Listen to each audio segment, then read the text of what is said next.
നാളെ വരാൻ പോകുന്ന ഒരു അടിപൊളി എപ്പിസോഡിലേക്ക് എല്ലാവർക്കും സ്വാഗതം. അങ്ങനെ ഡെൻസൺ ചേട്ടൻ സ്റ്റേഷനിൽ നിന്ന് ഇറങ്ങിയതിന് ശേഷം നേരെ വരുന്നത് അമ്മച്ചീൻ്റെ വീട്ടിലേക്കാണ്.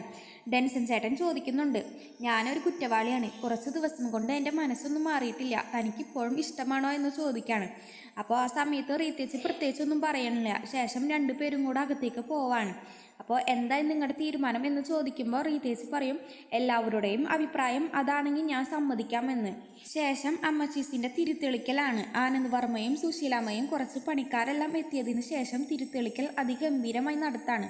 പിന്നീട് ഗൗതമനും അനിനെയും അധികാരം കാണിച്ച് ആനന്ദവർമ്മൻ്റെ വീട്ടിൽ നിന്ന് എല്ലാവരുടെയും മുമ്പിൽ വെച്ച് ആനന്ദ് വർമ്മയെയും സുശീലമ്മയെയും ഇറക്കി വിടാണ്.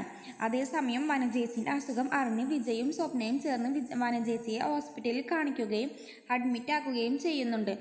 പിന്നീട് ആശ്രമത്തിൽ നിന്ന് ഭരത് തിരിച്ചെത്താണ്. ദേവയുടെയും ഭരത്തിൻ്റെയും അവന്തികയുടെയും മുമ്പിൽ വെച്ചാണ് ആനന്ദ് വർമ്മൻ്റെ വീട്ടിൽ നിന്ന് അച്ഛനെയും അമ്മനെയും ഇറക്കുന്നത്. ആ സമയത്ത് ദേവ ആനന്ദ് വർമ്മനെയും സുശീലമ്മനെയും അവിടെ നിന്ന് അമ്മച്ചീൻ്റെ വീട്ടിലേക്ക് കൊണ്ടുപോവാണ്. ശേഷം അമ്മച്ചീസിൽ പണിക്ക് വന്നവർക്ക് അമ്മച്ചി ഒരു ക്ലാസ് എടുക്കുന്നുണ്ട്. അങ്ങനെ അമ്മച്ചീസിൻ്റെ ആദ്യത്തെ പ്രൊഡക്റ്റ് ഉണ്ടാക്കുകയാണ് തേൻകിണ്ണം. അങ്ങനെ തേൻകിണ്ണം ഉണ്ടാക്കിയിട്ട് എല്ലാവർക്കും പാക്കാക്കി സാധനങ്ങൾ കൊണ്ടുപോവാണ്. നിങ്ങൾക്ക് ഈ വീഡിയോ ഇഷ്ടപ്പെടുകയാണെങ്കിൽ ലൈക്ക് ആൻഡ് ഷെയർ ചെയ്യുക, കൂടെ സബ്സ്ക്രൈബും ചെയ്യുക. താങ്ക്